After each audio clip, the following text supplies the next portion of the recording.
the song Pelikula. Oo po. Ayan, Pelikula. Anong storya nitong kanta na to?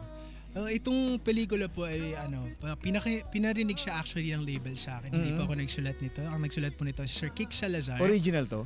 Original ko po. Original, yes. wow. Tapos ang nagsulat po si Sir Kick Salazar na sinabi, ginawa niya para sa boses ko na tingin niya magbabagay sa akin. Sinulat niya after listening to my songs. So ito pong napakagandang kanta ay parang yung embodiment po ng feeling ng bagong kakilala na tao na parang pelikula lang yung moment niyo. Pakinggan natin yung pelikula na ipinagmamalaki po ni Cedric Escobar, mga kapuso. Live na live dito lang po yan sa Sikat sa Barangay. Sikat! Sikat! Sikat sa Barangay!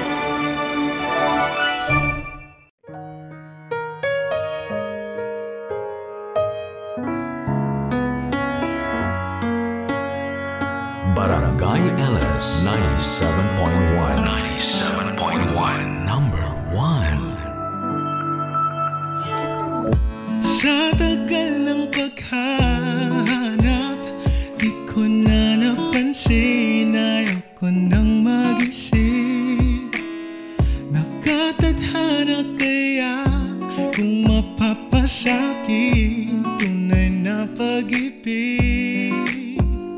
Kung saan nagpaikot-ikot at ba't pasikot-sikot pa, ngayon'y naniniwala na posible pala.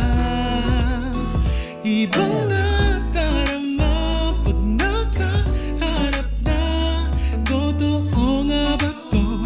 Bawat eksena'y bida tayo at di makapaniwala na may gantong pag-ibig, parang pelikula. Kala ko sa teleserye lang ang kilig, ba't ngayon kakaiba na ang pintig ng aking puso, biglang nagbago. Ihip ng hangin dinadala ko papunta sa'yo, sa storyang ito na magtatapos ang puso ko sa'yo.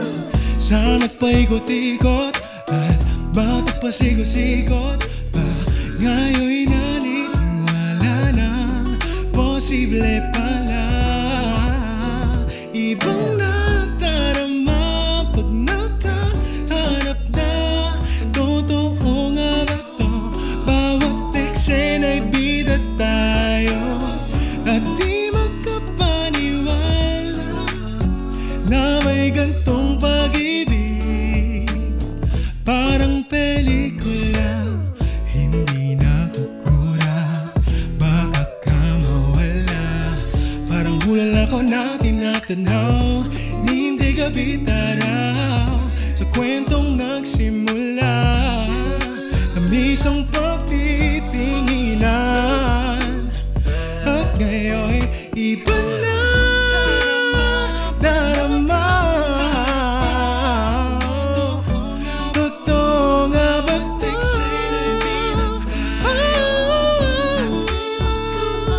Di makapaniwala, kula.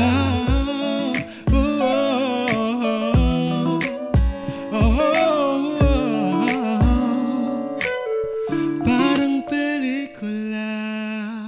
Barangay LS 97.1 97.1 number 1. Mga kabarangay, this is Cedric Escobar. Tutok na sa Barangay LS 97.1 Forever, number 1.